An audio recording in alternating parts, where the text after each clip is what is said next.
Hello student. Hello student, मैं वागीश कुमार त्रिपाठी आज आप लोगों के साथ संस्कृत विषय के साथ उपस्थित हुआ हूँ। और जैसा कि हम सभी लोग जानते हैं कि हमारी जो सबसे बड़ी प्रॉब्लम होती है तो बहुत सरल, लेकिन हम एक प्रैक्टिस ना करने की वजह से संस्कृत अनुवाद में काफ़ी पिछड़े हुए होते हैं। और संस्कृत भाषा सीखने का ये एक आधार पॉइंट होता है। क्यों? क्योंकि जब हम संस्कृत अनुवाद सीख लेते हैं तो हमें भावार्थ है, अनुवाद है, जो गद्य पद्य हम पढ़ते हैं किताबों में, तो उसमें हमें बहुत आसानी होती है। और निबंध लिखने में संस्कृत अनुवाद भी आते हैं आपके बोर्ड एग्ज़ाम में। तो आज हम शुरुआत किए हैं पहले लेक्चर से संस्कृत के बारे में। तो संस्कृत के बारे में सबसे पहली बात जो हमें सीखनी है वो ये सीखनी है कि जैसे हम लोग इंग्लिश में क्या करते हैं कि पहले कर्ता लिखते हैं, फिर क्रिया मतलब सहायक क्रिया इस तरीके से लास्ट में कर्म लिखते हैं। यहाँ पे क्या होता है कि जो जैसे लिखा होता है उसका उसी के अनुसार उसके नीचे मीनिंग लिखते हुए चले जाते हैं। अभी हम प्रैक्टिस करते हैं तो आपको सिखाते हैं, लेकिन संस्कृत में कुछ महत्वपूर्ण बातें हैं वो सीखनी है। वो क्या है कि हिंदी में जैसे दो वचन होते हैं, इंग्लिश में दो वचन होते हैं, संस्कृत में ऐसा नहीं होता है। संस्कृत में कितने वचन होते हैं आप सब लोग जानते हैं, 3 वचन होते हैं। कौन कौन से? एक वचन, द्विवचन, बहुवचन। और संस्कृत में जो सबसे महत्वपूर्ण बात होती है अनुवाद करने की वो ये होती है कि संस्कृत में हम पुरुष देखते हैं, प्रथम पुरुष, मध्यम पुरुष, उत्तम पुरुष। प्रथम पुरुष क्या होता है? जिसके बारे में हम बात कर रहे होते हैं उसे हम प्रथम पुरुष कहते हैं। जैसे कि साह, तौ, ते, ये आपका प्रथम पुरुष पे आता है। और मध्यम पुरुष की क्या बात होती है? जिसके बारे में हम चर्चा जिससे हम कर रहे होते हैं। ये जो त्वम, इवाम, इवयम है, ये आपका क्या होता है? ये आपका मध्यम पुरुष होता है। और जिससे हम बात कर रहे होते हैं वो हमारा उत्तम पुरुष होता है। ठीक है, जैसे कि हम बात करते हैं, जैसे मैंने बोला कि मैं पढ़ रहा हूँ, तो अहम मीन्स मैं। और आप देख रहे हैं कि अहम कहाँ लिखा हुआ है? ये अहम मीन्स मैं होता है और अहम उत्तम पुरुष के सामने लिखा हुआ है। तो जो व्यक्ति कह रहा होता है वो उत्तम हो गया, ठीक है। और जिससे कह रहा होता है वो मध्यम हो गया, और जिसके बारे में कह रहा होता है वो प्रथम पुरुष हो जाता है। तो ये तो थोड़ी सी बेसिक से नॉलेज से हमने आपसे शुरुआत की संस्कृत के बारे में। जैसा कि अभी तक हम लोगों ने विज्ञान पढ़ रहे थे, फिजिक्स के बारे में, उसमें हम लोगों ने एक चैप्टर पूरा भी किया। अब उसमें जो है आप सभी लोगों का ये नियम बनता है कि जो भी हमारे अति लघुत्तरी प्रश्न हैं, लघुत्तरी प्रश्न हैं, बहुविकल्पीय प्रश्न हैं, न्यूमेरिकल हैं, उन पे थोड़ा सा ध्यान दें। जो समस्याएं आ रही, मैं मानता हूँ न्यूमेरिकल आप जब लगाएंगे तो कुछ सवालों में आपको समस्याएं आएंगी, तो आप उनसे मुझे पूछिए और मैं आपको बताऊंगा।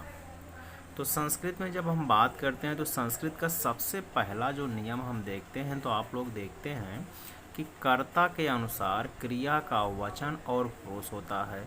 ये बात तो इंग्लिश में भी होती है भाई, प्रथम पुरुष का कर्ता होता है। यदि आप प्रेजेंट इन्फिनिट हल कर रहे होते हैं तो प्रथम मतलब एक वचन का कर्ता होता है, तो आप यस या यस लगा देते हो ना क्रिया के साथ। तो संस्कृत में क्या कहता है कि जैसा आपका कर्ता है, यदि कर्ता आपका प्रथमा विभक्ति का है तो क्रिया भी प्रथमा विभक्ति की लगेगी, प्रथम पुरुष की लगेगी। यदि कर्ता आपका एक वचन का है तो क्रिया भी एक वचन की लगेगी। यदि कर्ता आपका बहुवचन का है तो क्रिया भी बहुवचन की लगेगी। अर्थात जो कर रहा है उसी के अनुसार क्रिया होनी चाहिए। कहने का तात्पर्य ये है कि जैसा इंजीनियर वैसा मशीन, जैसा डॉक्टर वैसा दिमाग, ठीक है। दूसरी बात क्या है कि जब हम कहते हैं कि आप, है ना, तो भवत मीन्स होता है आप। और ये आप जो होते हैं ये 2 प्रकार से होते हैं, अर्थात सामने वाला स्त्री भी हो सकता है, पुरुष भी हो सकता है। तो जब पुल्लिंग आप होता है तो उसकी मीनिंग होती है भवत, और जब स्त्रीलिंग आप होता है तो उसकी मीनिंग होती है भवती।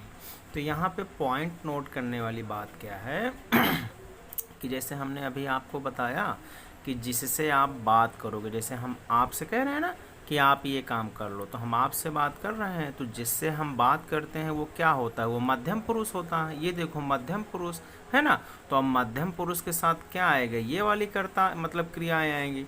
लेकिन यहाँ पे नियम क्या कह रहा है कि आपके साथ हमेशा प्रथम पुरुष आता है, अर्थात जब आप लिखा जाएगा तो वो इस वाली लाइन पे चला जाएगा, प्रथम पुरुष पे चला जाएगा। ठीक है। और नियम नंबर 3 क्या कहता है कि कर्ता में प्रथमा विभक्ति तथा कर्म में द्वितीय विभक्ति होती है। अर्थात जब भी हम साधारण अनुवाद करते हैं तो जो हमारा कर्ता होगा वो प्रथमा विभक्ति का होगा। अब आपने सीखा होगा कि जो शब्द रूप हैं हमारे, आप अपनी बुक उठाएंगे तो उसमें शब्द रूप देखेंगे धातु रूप देखेंगे। तो धातु रूप जो क्रियाएं होती हैं वो धातुएं कहलाती हैं। क्या कहलाती हैं? धातुएं कहलाती हैं। और धातुएं कई प्रकार की होती हैं, 10 प्रकार की धातुएं हैं ना, उनका जो रूप चलता है। तो हालांकि हम लोग जो सीखेंगे वो सबसे पहले हम 5 ही लकारों में सीखेंगे। लंग लकार, जैसे आपका भूतकाल हो गया, लट लकार हो गया, रिट लकार हो गया, विधिलिंग लकार हो गया, लुंग लकार हो गया। इस प्रकार से 10 लकार होते हैं, लेकिन हम 5 ही लकारों पे बात करेंगे। तो हमने यहाँ पॉइंट नंबर 3 में क्या सीखा कि कर्ता में प्रथमा विभक्ति और कर्म में क्या होती है, द्वितीय विभक्ति होती है। और दूसरी बात अब हम यहाँ सीखेंगे कि हम सबसे पहले थोड़ी सी मीनिंग के बारे में जानेंगे। जैसे आप इंग्लिश का अनुवाद पढ़ते होंगे, सुधांशु सर ने आपको पढ़ाया होगा, तो सबसे पहली प्राथमिकता क्या होती है, हमें मीनिंग याद करनी होती है। तो ऐसे ही आज जो हम थोड़ी सी प्रैक्टिस करेंगे, वर्तमान काल के बारे में प्रैक्टिस करेंगे, तो सबसे पहले हम मीनिंग देखते हैं। तो मीनिंग में आप देख रहे हैं कि साह, साह मीन्स क्या होता है, वाह होता है। ठीक है, ये साह पुल्लिंग के लिए है। और जब स्त्रीलिंग आएगा तो ये साह की जगह में सा हो जाता है, बड़ा सा हो जाता है। साह, तव मीन्स वे दोनों, ते मीन्स वे सब, इतना तो आप सब लोग अच्छे से ही जानते थे। भवान मीन्स होता है आप, और ये जो भवान है ये पुल्लिंग के लिए है। ठीक है। भवती मीन्स आप होता है, ये स्त्रीलिंग वाला आप है। रामः मीन्स राम होता है। ईश्वरः ईश्वर, बालकः बालक, मनुष्यः मनुष्य, ग्रामः गांव। अब जैसे मान लीजिए कि राम गांव को जाता है, तो वहाँ पे जो गांव है वो कर्ता बनेगा ना, और वो सॉरी कर्म बनेगा ना। और हमने अभी क्या बताया नियम नंबर 3 में कि कर्म हमेशा द्वितीय होता है ना, कर्ता जो है प्रथमा भोक्ता है और कर्म द्वितीय होता है। तो जब द्वितीय विभक्ति में हम इसका रूप चलाएंगे, गांव क्या है, शब्द है, तो गांव ग्रामः ग्रामो ग्रामा, ग्रामम ग्रामो ग्रामान, ऐसे रूप चलेगा ना। तो वहाँ पे हम नियम देखते हैं। अब आपसे होना की मीनिंग पूछता है, तो भू धातु, भू मीन्स होना हो गया, ये धातुएं हैं। पढ़ना, धातुएं मैंने आपसे बताया कि जो क्रियाएं होती हैं, पढ़ना एक क्रिया है और क्रिया का रूप कैसे चलता है, पठति पठता, पठन्ति, पठ से पठता, पठत पठामि, पठावा पठामा। तो हमने 2 बातें सीखी। क्या सीखी कि सबसे पहले हमें शब्द रूप और दूसरी बात धातु रूप। लिख मीन्स लिखना, हंस मीन्स हंसना, गम मीन्स जाना। और ये पॉइंट याद करेंगे, गम मीन्स तो जाना हो गया, गम धातु। आगम मीन्स क्या होता है, आना होता है, जैसे आगमिष्यति, आएगा ना। आगम मीन्स क्या हो गया, आना होता है। ये 4-5 पॉइंट नोट करिएगा। यहाँ अत्र मीन्स यहाँ होता है, और इह मीन्स भी यहाँ होता है। ठीक है, अत्र, अत्र, तत्र, सर्वत्र, ऐसे आप लोगों ने सीखा है ना। तो अत्र मीन्स यहाँ, यत्र मीन्स जहाँ, तत्र मीन्स वहाँ। याद करेंगे, ये जब हम गद्य पढ़ेंगे तो वहाँ पे इन शब्दों का बहुत ही बहुतायत में प्रयोग होता है। ठीक है, अत्र मीन्स यहाँ, इह मीन्स यहाँ, यत्र मीन्स जहाँ, तत्र मीन्स वहाँ। कुत्र मीन्स कहाँ, क्वा मीन्स कहाँ, के मीन्स क्या। तो ये छोटी छोटी बातें थी, छोटे से मैंने आज जो शुरुआत की है, बहुत ही छोटे टॉपिक से शुरुआत किए हैं। 10 से 15-20 मिनट ही आपका लेंगे, लेकिन मुझे लगता है कि आपको रुचिकर लगेगा। और यदि आपको रुचिकर लगता है तो आप मुझे कमेंट करिएगा। तो ये जो अनुवाद की प्रक्रिया है, धीरे धीरे ही सही, लेकिन जैसे कि हमारा जो चैनल है, हम बात करते हैं कि चलो कुछ सीखते हैं, तो उसी प्रक्रिया के अंतर्गत हम कुछ सीखते हैं। बहुत से टीचर हैं और भी तरीके हो सकते हैं, कौन सा क्रम पहले कौन सा क्रम बाद में लाना है, काफ़ी कुछ प्रक्रिया हो सकती है। लेकिन मैंने जो प्रक्रिया अपनाई कि आपको पहले मैंने मीनिंग बता दी और इन्हीं मीनिंग से संबंधित मैं आपको छोटे छोटे वाक्य देता हूँ और उनके बारे में हम बात करते हैं, ठीक है। रही बात संस्कृत की, तो संस्कृत का एक ही अर्थ है शुद्ध परिमार्जित जो भाषा होती है। संस्कृत शब्द का अर्थ क्या होता है? शुद्ध परिमार्जित परिष्कृत। संस्कृत में कितने वचन होते हैं? तो 3 वचन होते हैं, 3 पुरुष होते हैं, हमने अभी अभी सीखा भी। और जब कारक की बात करते हैं तो आप लोगों ने हिंदी में पढ़ा होगा 9th में कि 8 कारक होते हैं, लेकिन जब हम संस्कृत की बात करते हैं तो 6 कारक होते हैं। जब हम शब्द रूप पढ़ते हैं तो वहाँ पे आप देखते हो कि संबोधन भी रहता है सप्तमी तक, वहाँ 8 होते हैं। लेकिन जब हम संस्कृत पढ़ते हैं तो षष्ठी से चा सूत्र से षष्ठी विभक्ति का लोप हो जाता है, संबोधन का लोप हो जाता है, तो वहाँ पे सिर्फ 6 ही कारक बचते हैं, ठीक है। और इन दोनों को लेकर के षष्ठी और संबोधन को लेकर के विभक्ति या कारक 8 हो जाती है। लेकिन यदि आपसे कोई पूछता है कि बेटा संस्कृत में कितने कारक होते हैं, तो आप क्या बताओगे? आप यही बताएंगे कि संस्कृत में 6 कारक होते हैं, ठीक है। कारक प्रकरण हम पढ़ेंगे, वहाँ पे जो है विस्तृत रूप से पढ़ेंगे कि कहाँ पे कौन सा कारक आता है या कौन सी विभक्ति आती है, ठीक है। जैसे अपादाने पंचमी, पंचमी विभक्ति है ना। पंचमी भक्ति और पंचमी भक्ति का चिन्ह क्या होता है? से होता है, अलगाव प्रकट करता है ना। जैसे पेड़ से पत्ते गिरते हैं, वृक्षात पत्रम पतंति, है ना। तो वहाँ पे अपादाने पंचमी, अपादान मीन्स क्या हो गया? अलगाव, अर्थात जहाँ पे अलगाव की बात होती है वहाँ पे पंचमी भक्ति होती है ना। इस तरीके से वहाँ सूत्र होते हैं कारक के। तो हमारी बुक में हमारा एक चैप्टर है कारक प्रकरण, हम वहाँ पढ़ेंगे। लेकिन जब हम अनुवाद की बात करते हैं तो देखिएगा वह पढ़ता है, बहुत ही सिंपल मैंने बात करना शुरू किया है और आप लोगों के सामने मैंने ये बात उठाई है। तो देखिए मैंने जैसे बताया कि इंग्लिश में क्या होता है, अभी आप जब इंग्लिश हल कर रहे होते तो पहले तो ही लिखते, फिर पढ़ना की मीनिंग रीड हो जाती और आप ये एक वचन का करता था तो रीड में यस या यस लगाते तो आप ही रीड कर देते, है ना। यहाँ पे क्या हो गया कि वह के मीनिंग वह के नीचे अर्थात सह लिख दिया गया। अब मैंने बताया कर्ता आपका प्रथमा विभक्ति में हो गया, कर्म इसमें है नहीं है। उसके बाद क्या है? पढ़ता है क्रिया, और पढ़ना क्रिया की जो मीनिंग होती है वो पठ धातु होती है। क्रिया को क्या कहते हैं? धातु कहते हैं। तो जब पठ धातु हो गई तो धातु के रूप चलते हैं, शब्द के भी रूप चलते हैं ये। लेकिन ये क्या है? सर्वनाम है, सर्वनाम का रूप चलता है सातवते, है ना, इस तरीके से। तो ये तो प्रथमा में ही मिल गया, सह मिल गया। अब प्रथमा विभक्ति है आपकी, तो प्रथमा विभक्ति क्या बात की गई कि जो कारक होगा वही क्रिया होगी। यदि कारक एक वचन का है, प्रथमा विभक्ति का है, तो क्रिया भी प्रथम पुरुष का और एक वचन का ही होगा। नियम नंबर 1 हमने सीखा ना। ये देखो पीछे हमने क्या सीखा कि कर्ता में प्रथमा, ये देखो कि कर्ता प्रथम पुरुष एक वचन है तो क्रिया भी प्रथम पुरुष एक वचन होगी। दिख रहा होगा आप लोगों को। बहुत अच्छे इंस्ट्रूमेंट मेरे पास नहीं हैं, लेकिन फिर भी मैं प्रयासरत हूँ। मुझे उम्मीद है कि मेरे बच्चे मुझे काफ़ी अच्छे से पसंद कर रहे हैं जिन तरीक़ों के साथ मैं आप लोगों के बीच में आ रहा हूँ। मैंने काफ़ी कोशिश की कि जिस समुदाय से मैं जुड़ा हुआ हूँ कुछ इक्विपमेंट मुझे उपलब्ध कराए जाएं, लेकिन किन्हीं कारणों के बस ऐसा नहीं हुआ, या यूँ कहूँ कि मुझे सहयोग नहीं मिल पाया। फिर भी जो कुछ है उसके साथ मैं आप लोगों के बीच उपस्थित हूँ और मैं आपसे यही उम्मीद करता हूँ कि आप मुझे पसंद करेंगे।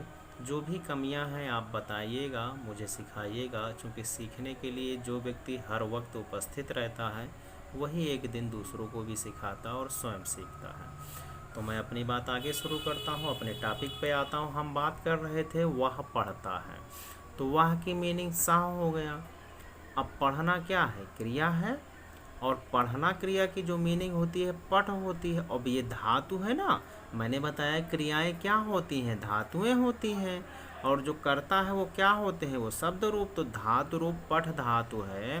पठ धातु का वर्तमान काल में लट आप रूप चलाओगे तो क्या चलता है? पठति पठतः पठन्ति, पठसि पठतः पठत, पठामि पठावः पठामः, यही चलता है ना। क्यों भाई? यही चलता है।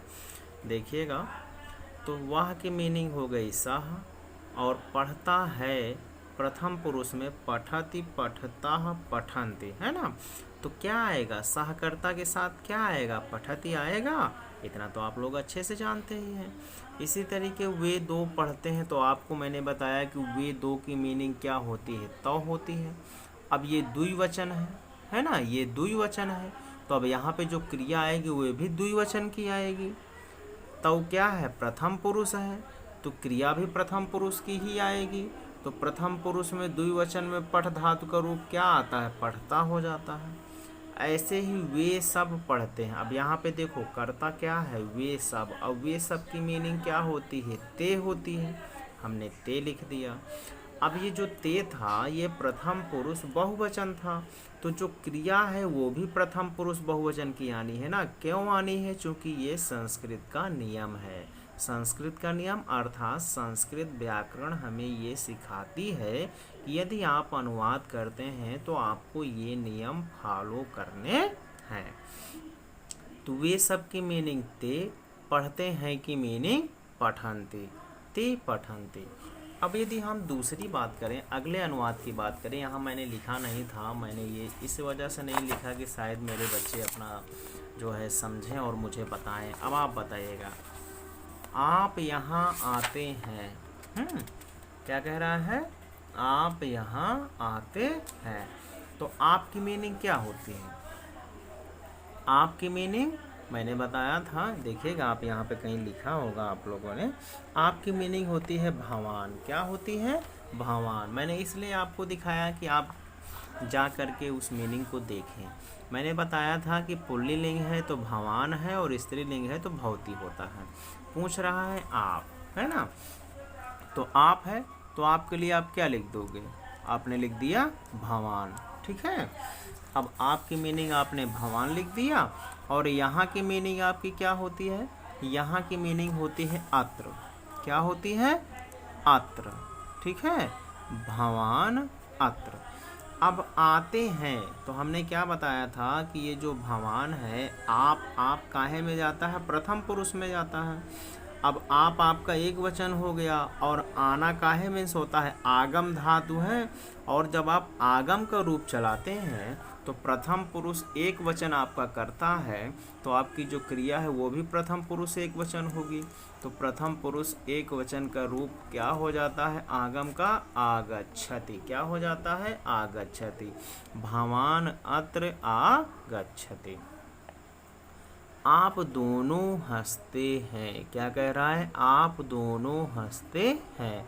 तो आपकी मीनिंग भवान होती है, और आप दोनों की क्या हो जाएगी, भवन्तौ। क्या हो जाएगी, भवन्तौ। तो आप दोनों की जगह पे क्या लिख दिया गया, भवन्तौ। क्या लिख दिया गया, भवन्तौ। ये हलंत इसका ऊपर वाले का है, ठीक है, ध्यान रखिएगा। आप दोनों की मीनिंग क्या हो गई, भवन्तौ। अब ये दो लोग हो गए ना, अब प्रथम पुरुष ही हमें चलाना है, और हंसना हंस धातु, तो जैसे पठति पठताः वैसे ही हंसति हंसताः। कर्ता आपका प्रथम पुरुष द्विवचन का है, तो क्रिया भी प्रथम पुरुष द्विवचन की लगेगी। आप दोनों की मीनिंग भवन्तौ हो गई, और हंसना की मीनिंग क्या हो गई, हंस धातु से प्रथम पुरुष द्विवचन में हंसता।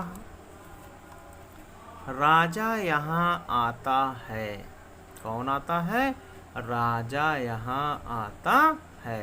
राजा की मीनिंग क्या होती है, नृपः। नृपः मीन्स राजा होता है, तो आपने चुपचाप क्या लिख दिया, नृपः लिख दिया, ठीक है। नृपः कर्ता आपका एक वचन प्रथम पुरुष है ना। जो भी नाम वगैरह जो भी है, नदियों पर्वतों, ये सब जितने भी आते हैं सब प्रथम पुरुष में जाते हैं, ठीक है। अब यहाँ की मीनिंग क्या होती है, तो यहाँ की मीनिंग ई भी होती है और अत्र भी होती है। नृपः अत्र। अब आता है, देखो वही आना है ना, आगम, तो क्या हो जाएगा, आगच्छति हो जाएगा, एक ही वचन तो आएगा। नृपः अत्र आगच्छति, ठीक है, नृपः अत्र आगच्छति। अगला प्रश्न है या अगला अनुवाद है, राम विद्यालय जाता है। राम आपका एक वचन है, प्रथम पुरुष है। मैंने बताया ना कि जितने भी नाम है वो सब काहे में आएंगे, प्रथम पुरुष में आएंगे। तो राम आपका कर्ता है, राम का रूप आपका चलता है प्रथम पुरुष, एक वचन में रूप क्या हो भाई, रामा रामो रामा होता है। तो प्रथम पुरुष एक वचन की जगह में क्या आ गया, रामा। अब विद्यालय, तो हमने जो दूसरा नियम पढ़ा था कि कर्ता प्रथमा विभक्ति में होता है, लेकिन जो कर्म कभी किसी वाक्य में आएगा वो काहे में होगा, द्वितीया विभक्ति में होगा। तो अब विद्यालय शब्द का रूप चलाओगे तो विद्यालयः विद्यालयो विद्यालयाः विद्यालयम विद्यालयो है ना। तो क्या मिल जाएगा, विद्यालयम, रामः विद्यालयम, जाता है, गच्छत मीन्स जाना होता है, और ये जो क्रिया है ये काहे के अनुसार चलेगी, ये तो कर्ता के अनुसार चलेगी ना। कर्ता एक वचन प्रथम पुरुष का है तो क्रिया भी एक वचन प्रथम पुरुष की होगी। तो गच्छ धातु हुई, और गच्छ धातु का जब आप रूप चलाओगे तो गच्छति गच्छता। अब आप कहोगे कि सर जी ये आप ती क्यों चला रहे हैं, तो आप ही बताओ, हम तो वर्तमान काल पढ़ रहे हैं ना, और वर्तमान काल में रूप का चलता है, यही तो चलता है, पठति पठता पठन्ति पठस पठता पठत पठामि पठावा पठामा। तो वैसे ही गच्छति गच्छतः गच्छन्ति, तो रामः विद्यालयम गच्छति। आ रहा है समझ में, रामः विद्यालयम गच्छति। अब जैसे आगे क्या कह रहा है कि आप लिखती हैं, तो हमने बताया था कि भवान पुल्लिंग के लिए होता है और जो है भवती आपका स्त्रीलिंग के लिए होता है, ठीक है। तो अब आपकी मीनिंग सबसे पहले आप लिख दो, ये हमने लिख दिया भवती। आप कह रहोगे कि सर जी आपकी राइटिंग कैसे बिगड़ रही है, तो वीडियो बनाते जा रहे हैं और लिखते जा रहे हैं, इस वजह से मिसप्रिंट होता जा रहा है। तो भवती हो गया, अब चूंकि लिखती है स्त्रीलिंग था, इस वजह से इस आपकी मीनिंग भवती हो गया। बीच में कर्म तो है नहीं, कर्म होता तो उसे हम द्वितीया में ले जाते, जैसे यहाँ विद्यालय कर्म था तो हम उसे द्वितीया विभक्ति में ले गए थे। तो जब कर्म नहीं है, सीधे हमने कर्ता की मीनिंग भवती लिख दी। अब क्या है, लिखती हैं। अब देखो है वर्तमान काल है, अर्थात जो क्रिया का रूप चलेगा वो वर्तमान काल में चलेगा। अब लिखना है तो लिख धातु, हमने अभी मीनिंग लिखाई थी, वहाँ पे देखो लिखना लिख धातु से होता है। अब लिख धातु का वर्तमान काल का आप रूप देखो, यदि एक धातु रूप आपको याद है तो आपको सारे रूप याद हो जाएंगे, है ना।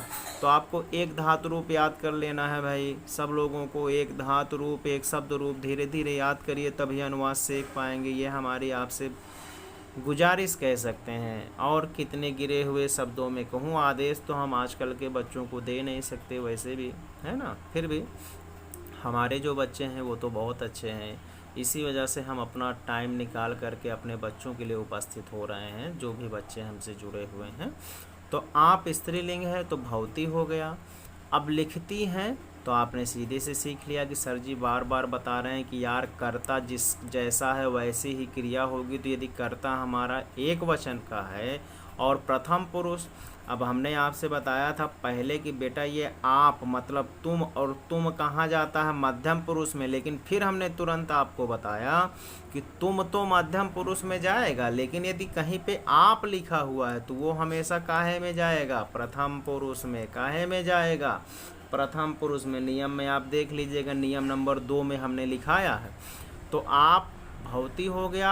अब हमने बताया कि यह प्रथम पुरुष का है, तो जो यहाँ पे धातु रूप चलेगा वर्तमान काल का, वो भी प्रथम पुरुष का चलेगा।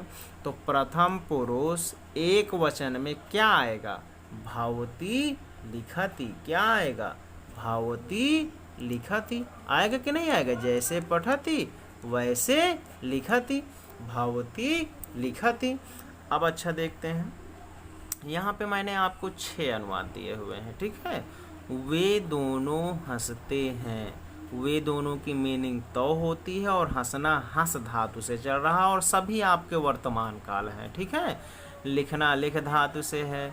जहाँ पे कर्म है वहाँ पे मैंने बताया कि वो द्वितीया विभक्ति में जाएगा। कर्म यहाँ पे सिर्फ 5वें में ही है, राम विद्यालय जाता है, राम विद्यालय जाता है। मनुष्य हंसता, हंसना हंस धातु से है। वहाँ की मीनिंग मैंने आपको बताया ही था, वहाँ की मीनिंग होती है तत्र।